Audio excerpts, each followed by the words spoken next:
que te haya salido. Bueno, primero no tuvo al frente PDVSA no tuvo una gerencia que tú puedas decir, wow, lo vamos a extrañar, ¿no? Aunque había videos de los trabajadores casi que llorando porque se iba. Cuando tú veías los números, hubo como una estabilidad. Ciertamente no cayó la producción, pero tampoco, oye, este es el hombre que nos va a recuperar la industria Pero petrolera. poco Pero en PDVSA hoy, no solamente el esfuerzo propio es fundamental, hay que hacer muchas cosas dentro de PDVSA, pero también mirar las empresas que están haciendo negocios con PDVSA, claro. que son tan o más importantes. Andrés Rojas nos decía la semana pasada cuando conversamos sobre este tema que colegas de otros países, gente vinculada al petróleo, le Sí, consultaban qué es lo que pasa con el ministerio, qué mensajes se envía, ¿no? sí, horrible, muy malo.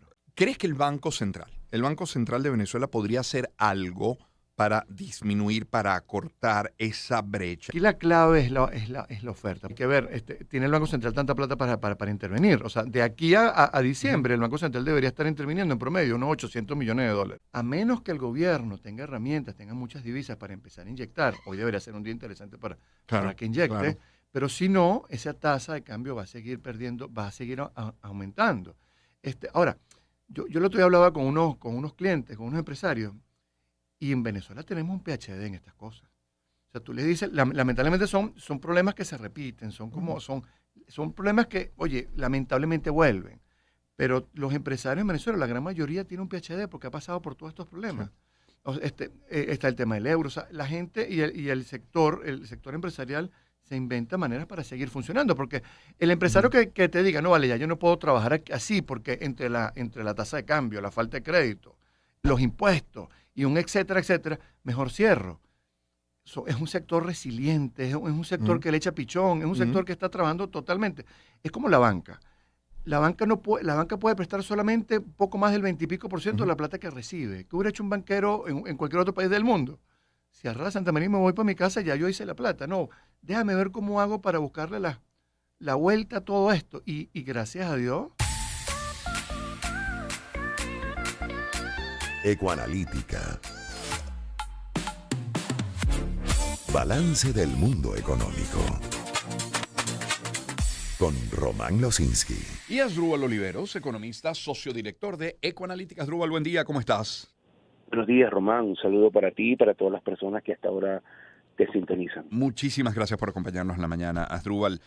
Comencemos por rentismo, si te parece. Dejaba yo la reflexión, Asdrúbal, llegando al final del programa la semana anterior. O sea, me preguntaba si le hizo bien al país por décadas y décadas eh, vivir del petróleo sin que ese petróleo sirviera de palanca a otras áreas. Eso que tantas veces se ha dicho de sembrar el petróleo y que si fue de Padriani, si fue Uslar Pietri, en fin, pero es una muy buena reflexión, una muy buena frase. ¿Se podrá calcular, Asdrúbal, por ejemplo, lo que ha percibido Venezuela en materia petrolera, digamos, desde la nacionalización? Ahora, te decía yo la semana pasada, yo no sé si estoy seguro de saber cuánto de ese dinero realmente se ha invertido en el país. No sé qué cifras, qué quieres compartir con nosotros de esta realidad petrolera, rentista nuestra. Bueno, Román, yo creo que el primer elemento que hay que decir es que ha sido un gran fracaso eso, ¿no? Uslar escribió su artículo Ujú. Sembrar el petróleo en 1936. Ujú. Estamos casi a 90 años de esa reflexión, Ujú. que bueno, tiene sus aciertos y también sus errores, ¿no? Ujú. Pero quiero decir que ya hace casi 90 años la sociedad venezolana, su intelectualidad, estaba pensando en qué hacer con el petróleo. Y lamentablemente, bueno, no hemos trascendido eso. Ese es el punto que quiero destacar, ¿no? Como primera idea.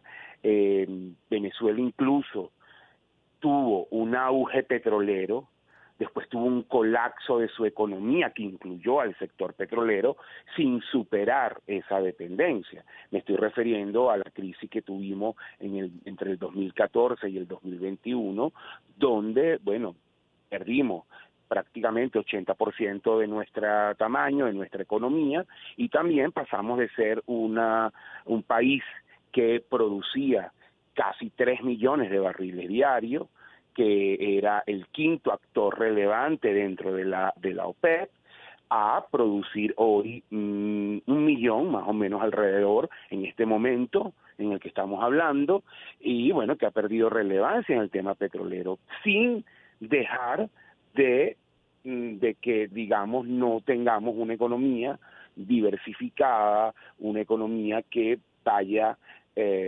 digamos, que la dependencia del petróleo se haya reducido, o que el petróleo se haya convertido en una palanca de desarrollo, ¿no? Entonces yo creo que como sociedad eso es un fracaso, y bueno, amerita también un mea culpa y una discusión.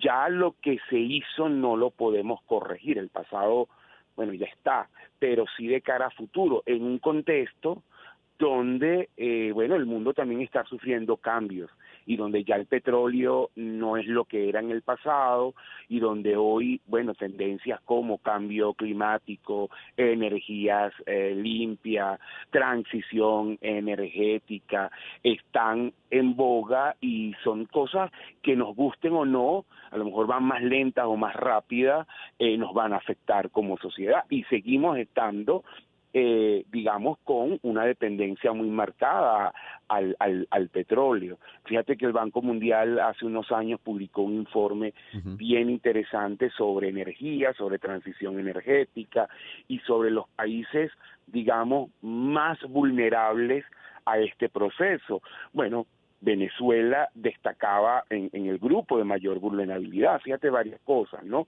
Nosotros hoy, poco más del 80% de nuestras exportaciones son petróleo. Prácticamente la mitad de nuestros ingresos y un poquito más de la mitad de nuestros ingresos del Estado, los ingresos fiscales, son del petróleo. El mercado cambiario depende prácticamente en buena medida de las divisas del petróleo, y tenemos un desbalance. Si tú separaras la balanza de pago, es decir, que es un poco el concepto que usamos los economistas para medir nuestras operaciones con el exterior, ¿verdad? Entonces tú tienes la balanza de pago del sector público y la balanza de pago del sector privado. Bueno, hay un desbalance total. Mientras la balanza de pago del sector público es superavitaria, ¿qué significa eso? O bueno, su cuenta corriente, es decir, sus exportaciones son superiores a sus importaciones. Si tú haces eso mismo para el sector privado, te das cuenta que no es al revés. No genera suficientes divisas para financiar sus importaciones. Por eso es que también el problema cambiario tiene que ver con el Estado, porque el gran proveedor de las divisas es el Estado. Eso no ha cambiado. Entonces, yo creo que eso no lo logras de la noche a la mañana, pero no creo que estemos haciendo las reformas necesarias para, bueno, que la economía sea diferente, cosa que además, insisto, no es que empezamos a hacer las reformas y el año que viene los números cambian, eso lleva tiempo, y son reformas, bueno, que hay una primera etapa de cosas por hacer, luego una segunda etapa y luego una tercera etapa, y que además amerita consenso en la sociedad, que amerita acuerdos políticos, amerita que se trascienda incluso de gobierno, es decir, que sea una decisión de Estado. Entonces, fíjate todo lo que implica esa dinámica, ¿no? Hablas de consenso de la sociedad. Fíjate, hay un trabajo de BBC que dice, entre 1999 y 2014, Venezuela recibió 960.589 millones de dólares. Es un promedio de 56.500 millones de dólares anuales durante 17 años. Ahora, durante el mandato de Rafael Caldera, 1993-1998, es decir, los 5 años antes, el ingreso promedio de Venezuela por exportación de petróleo fue de 15.217 millones anuales. Y uno va sumando, y uno va sumando, y uno va sumando. Y hablando de consensos y de sociedad, la pregunta que tendríamos que hacernos todos es si cada venezolano se siente dueño de ese petróleo nuestro, si cada venezolano siente que ha tenido beneficios para su vida, si cada venezolano incluso tiene esa percepción cambiada o mutó luego del aumento del precio de la gasolina. Ojo, no estoy diciendo que se esté a favor o en contra o que no haya sido necesaria, pero bueno, son preguntas que deberíamos plantearnos todos, ¿no? Sí, efectivamente, tú lo has dicho muy bien, Venezuela recibió, a nosotros nos da un poquito más alto que el promedio de la BBC, pero está en ese orden. Estamos hablando que en promedio recibíamos 60.000 millones de dólares anuales. Fíjate que este año, hoy, Venezuela, que es un buen año en términos de los últimos 4, ¿no? Sí. los ingresos van a ser 15.000 millones, es decir, una cuarta parte de lo que son el promedio. No hablemos que tuvimos años donde recibimos 110.000 millones de dólares, ¿entiendes? Entonces, efectivamente era un caudal de recursos que buena parte de ello financió, fue, Román, importaciones, salidas de capital, Sí. es decir, por un lado los dólares entraban en la dinámica petrolera, ¿verdad? Los traía el Estado, pero por otro, esos dólares, como la economía y la dinámica que vivió el país no era una dinámica que fomentara la inversión a largo plazo, eso provocó entonces que ese dinero, esos dólares que entraban, en realidad buena parte de ellos salieran vía pagos de importaciones. El aumento de las importaciones en Venezuela en ese periodo fue extremadamente alto, y vía salida de capitales. ¿Qué es la salida de capitales? Lo que hace la mayoría de la gente cuando hay desconfianza. Bueno, en vez de tener el dinero acá, en Venezuela, ¿verdad?, en cuentas de Venezuela, lo saca al exterior, por un tema de que confía que afuera está mejor que acá. Pero esos son dólares que no se quedaron aquí. Ujú. Fíjate que hay otro dato, esto sí fue una investigación que hizo el BID, no está actualizado, fue en el año 2012, pero ya el número era un número, digamos, bien importante. En el año 2012 se calculó cuánto tenían los venezolanos fuera de Venezuela Okay. en activos, Okay. ¿no? Estamos hablando de empresas y personas, activos, ¿no? Es decir, eso puede Sí. estar en activos líquidos, en propiedades, diferentes maneras, ¿no? Bueno, esa cifra en ese momento era de más de 350.000 millones de dólares. Wow. Eso era más o menos equivalente al 90% de nuestro PIB de aquel momento. Si lo comparas con el PIB de hoy, estaríamos hablando de casi 4 veces nuestro PIB. Está fuera de Venezuela, a lo que tenemos hoy, ¿no? Ujú. Entonces, fíjate lo que significó esto que estamos hablando, la falta de confianza y, bueno, un debate que yo creo que también es pertinente como sociedad. ¿Qué uso le hemos dado al petróleo? ¿Quién administra ese petróleo?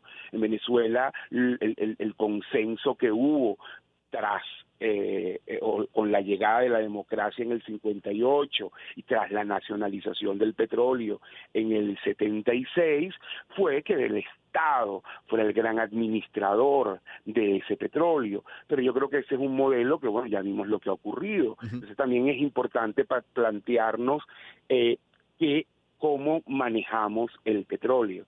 Como dices tú, cómo le llega ese petróleo a los venezolanos. Ujú. Generamos un fondo, por ejemplo, generamos emisión de acciones para que cada uno de los venezolanos sea realmente accionista de la empresa petrolera. Son, digamos, ideas, propuestas para el debate que no hemos dado. Todavía a estas alturas, en el que el mundo más bien está discutiendo la transición de la energía, nosotros, bueno, no hemos dado ese debate. Te pongo otro ejemplo, Arabia Saudita. Bueno, Arabia Saudita tú sabes que es el principal productor de petróleo, pero Arabia Saudita ha entendido su gobierno, bueno, que el petróleo no va a durar para siempre. Y ahí, por ejemplo, la empresa principal de petróleo allá, Aramco, Ujú. bueno, emitió acciones, una emisión que ha sido histórica, fue de las más grandes en el mundo, y digamos, puso una parte de la empresa en manos del sector privado. Han creado diferentes fondos, están haciendo inversiones y cambios importantes en la sociedad saudí de cara a la transición energética. Ayer leía en The Economist que 12% de las grúas de construcción en el mundo están en Mira, Arabia Saudita, increíble. porque están totalmente, sí, es impresionante. O sea, porque 10% en no- un país. 12, 12%. Wow. 12%, lo decía The Economist, porque están en un proceso agresivo de inversiones, de construcción, de cambios, porque se están preparando una nueva dinámica. El principal país petrolero del mundo, están incluso invirtiendo en en transición energética, evaluando otras fuentes de energía, porque al final como sociedad se están preparando para el momento en el que ya el petróleo no sea tan relevante. Claro. Y bueno, eso es Arabia Saudita. Nosotros no, bueno, esa discusión no la estamos dando en este momento, tal vez porque tenemos otros problemas más urgentes que atender, pero también es pertinente. Si tú escuchas muchas veces a nuestros políticos o muchos líderes de sociedad, todos tienen la esperanza de que bueno, el cambio se dé o la dinámica económica cambie apalancados en el petróleo. Sí. Pero ¿qué sucede si al final no, termina ocurriendo que no necesariamente va a ser el petróleo el que va a mover la dinámica de la economía? Porque, insisto, el mundo está cambiando, aunque nosotros no nos demos cuenta, pero está ocurriendo ese cambio. Entonces, creo que es importante, bueno, que estas cosas se discutan. A lo mejor hay gente que nos está oyendo y dice, oye, hoy Asdrúbal no está hablando del dólar, no está hablando de los créditos, pero estas cosas que a lo mejor pueden parecer aburridas o, oye, no es el momento, yo sí creo que es el momento, porque estamos perdiendo el tren como país. Sí. Es Asdrúbal Oliveros, que nos acompaña, economista, socio director de Ecoanalítica. Asdrúbal, has mencionado la palabra economía, has hablado de mundo, has hablado de cambio, has hablado de transición. China, ¿por qué querías hablar de China? ¿Qué quieres profundizar de China? Cuando además dices cambio y transición, te preguntaría primero, el peso que tenía China hace 25 años en el mundo versus el peso que tiene China hoy en lo económico. ¿Cuánto ha cambiado y a dónde apunta? Bueno, China es obviamente un país que ha tomado un rol relevante en el mundo, en su economía, es la segunda economía del mundo y probablemente, bueno, hay una discusión que en qué momento va a superar a los Estados Unidos, pero también, bueno, China ha sufrido cambios importantes, sobre todo en este tercer mandato de Xi, además inédito porque generalmente los presidentes en China no duran 2 mandatos máximos y Xi ha roto esa tradición y ha sumado un tercer mandato. Entonces el mandato no es exento de polémica, donde incluso pues ha sido mucho más duro en términos políticos, ha introducido reformas internas en la economía, le ha puesto freno a muchas empresas chinas que venían creciendo y además está con una visión estratégica, bueno, donde China juega un rol importante en el mundo y entra de alguna manera ese rol en confrontación con el resto del mundo, específicamente los Estados Unidos y Europa. Fíjate que Estados Unidos ha impuesto aranceles a China, que empezaron en la era Trump, pero que también ha mantenido la administración de Biden, ha puesto además, que por cierto, un punto de coincidencia entre los dos, que tú no pensarías que hay coincidencia, es su visión sobre China. O sea, hay una especie de consenso partidista entre republicanos y demócratas sobre el tema de contener a China. Ese es un punto importante porque en un país que se ha polarizado tanto como los Estados Unidos, que haya ese elemento de coincidencia te dice mucho de lo que representa hoy China para los Estados Unidos, ¿no? Como amenaza. Entonces, bueno, restricciones a los conductores. China es hoy, Román, el principal productor de vehículos eléctricos, tiene una gran ventaja allí, por eso le están poniendo aranceles, es además el país que tiene el mayor control, las mayores reservas de estos que llaman metales raros, que son metales claves para el uso justamente de todo este tema de transición energética, y también China ha logrado construir una red de relaciones comerciales y políticas con muchos países en el mundo y muchos países que además fueron descuidados por los que eran sus ejes naturales. Me refiero principalmente en el caso de América Latina, que siempre tuvo como su, digamos, eje los Estados Unidos, pero digamos que ahí la relación se perdió tras el tras lo que ocurrió el 11 de septiembre, Estados Unidos se centró en otras cosas, descuidó la relación en América Latina, entró China, y África en lo mismo. Europa, que era como un poco porque fueron colonias, también descuidó el tema y entró China. Entonces China, ha ganado un peso importante en el mundo. En el caso específico de Venezuela, como país es nuestro principal acreedor. Desde los últimos años no nos ha dado dinero fresco, pero sí ha ofrecido condiciones muy generosas en la deuda que tiene Venezuela con China, que también habla, y esto es importante, Román, porque China es muy dura cobrando.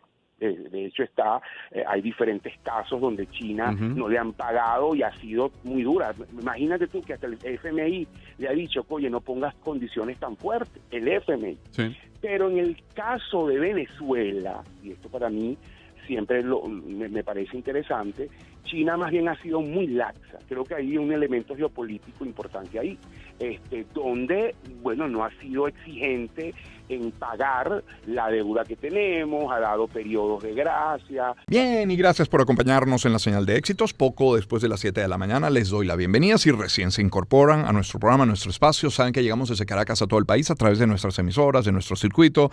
Transmitimos a través del canal 990 de Simple TV, también a través de mundour.com y de nuestras aplicaciones en video. La relación entre Venezuela y Brasil ha sido lo menos tensa en los últimos días, con representantes brasileños de muy alto nivel, expresando preocupación sobre las políticas internas de Venezuela, y el gobierno venezolano reaccionando aireadamente. Pero luego, claro está, tenemos a la Unión Europea, por supuesto Estados Unidos y más. Fue además noticia el fin de semana este comunicado de Tarek William Saab. Dice: la Asamblea Nacional está discutiendo modificaciones a leyes electorales y ha traído la atención de diversas organizaciones que hacen seguimiento de la situación política en Venezuela. Y en paralelo, en este menú de información, dirigentes de la plataforma unitaria encabezados por María Corina Machado Edmundo González, por cierto ganadores del premio Sájarov como defensores de derechos humanos, junto con la comunidad internacional, insisten en la presión sobre el 28 de julio y ahora poniendo la mirada también en el 10 de enero. Bueno, sobre esto queremos hablar con Guillermo Tell Aveledo. Guillermo, muy buen día, bienvenido. ¿Cómo está? ¿Cómo le va? Muy buenos días, Román. Muy buenos días a todos. Guillermo, está el Lula de izquierda, aliado de Chávez, luego de Maduro. Está el Lula que preside un país afectado por la migración, menos que Colombia, pero afectado igual por la migración venezolana. Y no es el mismo Lula. ¿Es que son los asesores de Lula? ¿Es que pueden ellos declarar algo que no tenga la venia de su presidente? ¿Cómo interpretar la posición de los funcionarios en Brasil con respecto a la entrada, por ejemplo, de Venezuela a los BRICS? El Club de los BRICS tiene, por supuesto, unos intereses y unas medidas políticas que no son exactamente hacia la democracia pluralista, pero en ese caso Brasil es uno de los pocos bastiones dentro de ese grupo que representa eso. Y el veto de Brasil a Venezuela va por ahí, es una suerte de presión hacia la orientación de estos últimos meses en torno a la política brasileña con respecto a Venezuela. Bueno, tú quieres ser admitido entre las naciones, esta es tu carta de escape, pues yo no te la voy a dar a menos que hagas algo con lo que el problema, el contencioso que tenemos. Y este contencioso que tenemos es un contencioso que no es el Lula de izquierda, no es el Lula presidente de un país democrático pluralista, que tiene que responder ante eso. Y esa es la cuestión que está en lugar. Es decir, que las declaraciones de su funcionario, digamos, tienen como respaldo, aunque no lo diga taxativamente él, la posición de Lula. Recogen la posición de Lula. Claro, ¿qué más va a decir? Ok. Si ya Lula o el mismo Petro, no sé si en la misma medida, han perdido peso o estima, digamos, como mediadores, ¿quién podría lograr sentar a las partes en Venezuela en este momento, en este punto, si es que hay interés o necesidad de hacerlo, de sentarse, quiero decir? Bueno, hay países que se han mantenido relativamente al margen, o estados que se han mantenido relativamente al margen de la contienda. México ha sido sumamente discreto, al punto que para algunos es demasiado discreto hacia el mantenimiento de la continuidad, por lo cual podría servir frente al Estado venezolano de interlocutor. No se ha quemado en ese sentido. Y la Santa Sede, la veo hoy en ese mismo sentido, en la misma dinámica que ha tenido en décadas anteriores, pues la extrema cautela del Santo Padre creo que apunta a guardarse para esa ocasión, y creo que es lo que están, si no planificando, por lo menos viendo en el horizonte. ¿cuál podría ser el inicio de una hoja de ruta, de una negociación, de un nuevo diálogo en estas circunstancias? ¿En qué debería ser distinta a procesos anteriores?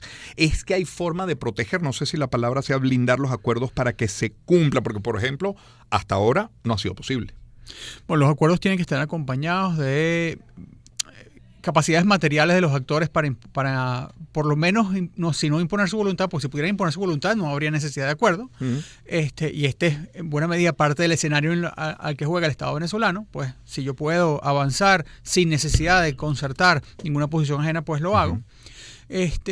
Haría falta algún tipo de incremento de si no las presiones de las actividades internas que generen sobre el Estado venezolano alguna presión.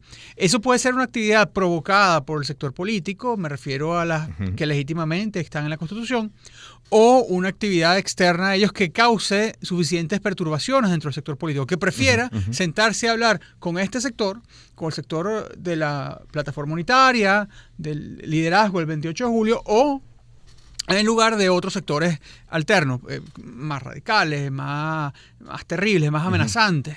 Y yo creo que en buena medida la distancia, la zanja que ha abierto las declaraciones oficiales, las narrativas oficiales con la percepción de la realidad de parte de la población es un espacio en el que abre a que este tipo de actores emerjan. Estos actores que pueden emergir dentro de la propia coalición gobernante. Y no me refiero a un quiebre para que den la bienvenida a los otros sectores, sino que, bueno, si hay unas dudas, unas distancias, aprovechar esas distancias en medio de esta desestabilización aparentemente estable. No. Ya vamos a hablar de la gente, porque me parece importante rescatar la percepción que uno tiene, la interpretación de la gente, pero algunos analistas coinciden en preocupación sobre cómo la oposición puede recomponerse, hacer activismo, sobre todo luego del episodio del 28 de julio y lo ocurrido después. Ahora, es un tema de creatividad, como dicen algunos, es que la oposición tiene que ponerse creativa. Es un tema de creatividad, es un asunto de reconquistar espacios que eventualmente se hayan podido perder, tiene que ver con el manejo del temor, es calcular las consecuencias de lo que es ese temor, de ese temor que hoy tengo. ¿Cuál es la clave para la oposición hoy? Bueno, las reglas de juego para la oposición han cambiado completamente. No hay esa dinámica de voy ganando espacios dentro de un ambiente institucional que reconoce al menos la existencia de esos espacios, que siempre ha sido precaria, pues está hoy abiertamente en entredicho. Lo que ha ocurrido desde el 28 de julio, la avanzada del Estado sobre dirigentes, pero no solo dirigentes, cuadros medios, cuadros bajos de las organizaciones opositoras, que desarticulan su capacidad de acción. Vamos a estar claros, pero además que ha sido hecho justamente con el propósito de que no se pueda rearticular, ya sea para la acción electoral constitucional tranquila o acciones constitucionales no electorales, como protestas, manifestaciones. Todo eso es lo que he estado tratando de presionar. También deja muy entredicho la posibilidad de actuar en espacios institucionales, vamos a decir, subnacionales, gobernaciones, alcaldías y demás. Uno por la capacidad de hacerlo y otro por la creencia en que eso es viable. ¿Para qué voy a gobernar en estas circunstancias? ¿Qué tipo de gestión puedo hacer? ¿Qué tipo de que además no me garantiza nada? Está lo que pasó en Maracaibo, lo que ha pasado con distintos dirigentes del país, donde se les han agarrado para que no sean alternativas en otros momentos. Están como guardándose los haces para otro momento. Y eso, por supuesto, genera en la oposición un desconcierto sobre qué hacer. Las dos tácticas usuales, que sí, muchas veces estaban en desconcierto, ahora simplemente están en inactividad por el mero hecho de la presión externa. Añado a esto, cuando eso no se puede, cuando no hay resolución, pues vienen las agendas personales, viene el desconcierto y más creatividad. Más bien yo pediría una menor creatividad. ¿En qué sentido? Dejen de inventar. Es muy embarazoso en estas circunstancias que en medio de la andanada externa sobre las fuerzas que buscan un cambio democrático, a lo interno, haya una pelea a cuchillo, sino sobre unos argumentos que no tienen razón de ser. Porque además hay que verlo, se usa acusaciones, señalamientos que pueden ser correctos o no, que pueden ser legítimos. No tenemos una instancia autónoma que los dirima hoy. Pero la verdad es que tampoco podemos decir que se están usando vamos a estar claros, de buena fe. ¿Y a qué me refiero? Se usan tácticamente para afectar no el hecho mismo que se denuncia, sino la táctica distinta, la táctica política distinta que se quiere evitar, que se quiere dar. En lugar de, bueno, vamos a reconocer lo que está. Y eso es algo que te debilita aún más. Así, yo voy a negociar con el último que quede vivo y ahí se me va a entregar todo. Eso obviamente nos debilita a todos los que queremos un cambio en el país. Vivo políticamente, aclaremos. Sí, vivo políticamente. Es Guillermo Tella Veleo quien nos acompaña. Guillermo, hace un año formó parte del proceso de primaria. Visto a la distancia, ¿qué rescatar? Porque la gente podría perfectamente preguntarse de qué me ha servido, de qué me sirvió lo que en su momento consideré un éxito. ¿Es que ya no lo es a la fecha, al día de hoy? Parte de la repolitización del país, un país que venía muy cansado, muy agotado, que se encontró en una plataforma política y que se pudo expandir y hacerla real, fue gracias a que se dio la primaria. Esa decisión política de la plataforma unitaria de abrirse, porque sentían que necesitaban ese compás de legitimidad fuera de sus fuerzas, y que incorporó a actores, incorporó el proyecto de María Corina Machado, le dio cabida y votó. Y además permitió una práctica institucional que fue en última instancia la que se practicó el 28 de julio. Toda esa movilización de base ciudadana que sirvió entre los partidos de la ciudadanía para capturar la información necesaria que hoy disputa la sociedad, pues tuvo su primer ensayo frío en la primaria, con otro tipo ¿por qué han podido llegar a este resultado de candidaturas de otro modo? Sí, pero no habría tenido el mismo ímpetu social y quizás no la misma creencia social.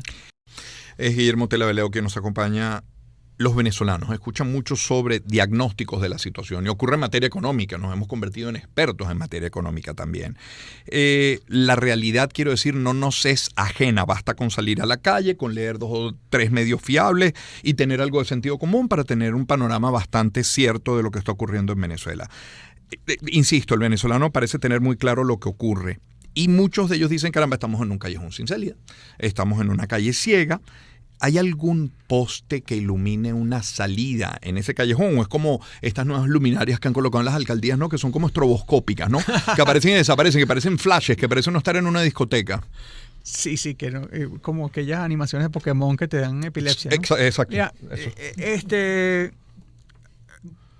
uno puede ponerse cínico y abrigarse en bueno, va a pasar este tiempo y voy a pasar agachado y voy a pasar un tiempo. Pero yo creo que el deseo de cambio de la población es tan transversal, socialmente, regionalmente, en términos de clase, en términos de condición, que no hay sector social en donde el status quo pueda decir tengo un asidero firme.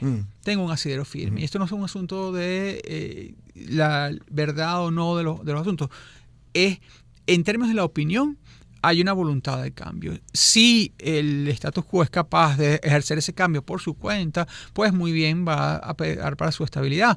Lo que pasa es que lo que estamos viendo es que no hay herramientas para eso, y que si yo tuviera una esperanza fuera de lo que no me dejan hacer como sociedad, tengo la esperanza, esto es un poco dramático decirlo, en que no hay modo razonable en que el status quo que he rechazado pueda realmente cambiar conmigo. Puede cambiar conmigo, no me refiero en términos de los efectos, sino en términos de la gestión, de las capacidades. Tú mencionaste hace un rato la entrada de los BRICS y entonces ese veto. No solo está el veto brasileño, además es lo que haríamos ahí. ¿Qué haríamos nosotros? ¿Cuál es nuestro rol en una alianza de esas? ¿Vamos a hacer una maquila china? En realidad no, porque no tenemos ni la seguridad jurídica, ni la capacidad tecnológica, ni nada de eso. No seríamos ese tipo de capital, no estamos proveyendo ese tipo de atracciones. Entonces, esa apuesta ilusoria del nuevo gabinete económico es en realidad una apuesta porque tienen los cartuchos de la gestión quemados. Tienen los cartuchos de la gestión quemados. Y allí se muestran los límites de la capacidad efectiva de este gabinete en resolver los problemas de la población. Sí, ya lo conversamos la semana pasada con al menos 2 economistas de que podría aportar a Venezuela una plataforma, un escenario como el de los BRICS. Es Guillermo Tella Veleo. Llegando al final de esta conversación, Guillermo mencionó la palabra esperanza. Ser optimista hoy, porque vaya si entrevistamos gente, sobre todo, actualmente hablamos, la verdad, bastante menos de política que de economía, pero incluso cuando hablamos de política y de economía suele alguno decir, yo soy optimista. Ser optimista hoy con respecto a la solución política en Venezuela es racional, es realista. A veces el optimismo no tiene nada de racional, pero si uno se ata a los meros cálculos lógicos y racionales, pues muy poco habría que hacer. Muchas veces tenemos que estar en el inmovilismo y quedarnos atados a la cama y no salir adelante. Yo creo, a mí lo que más me da esperanza en esta situación es que la voluntad de cambio de los venezolanos es tan abundante en su manifestación que me hace pensar que la sociedad va a responder de un modo u otro, ya sea demandando un cambio en futuros procesos, independientemente de los controles que le quieran poner o de otros modos que constitucionalmente también le favorecen. Y eso es lo que está allí. Esa ventaja del cambio es, por supuesto, vertiginoso pensar que ese cambio es indeterminado, pero no, yo creo que es muy determinado, muy claro. Lo que cada venezolano apretó en ese día simbólicamente hacia un cambio, es para mí la fuente de la esperanza. Guillermo, gracias por acompañarnos esta mañana. Muchas gracias, Román. Gracias Muy amable. a todos. Guillermo Tella Veleo con nosotros. Seguimos.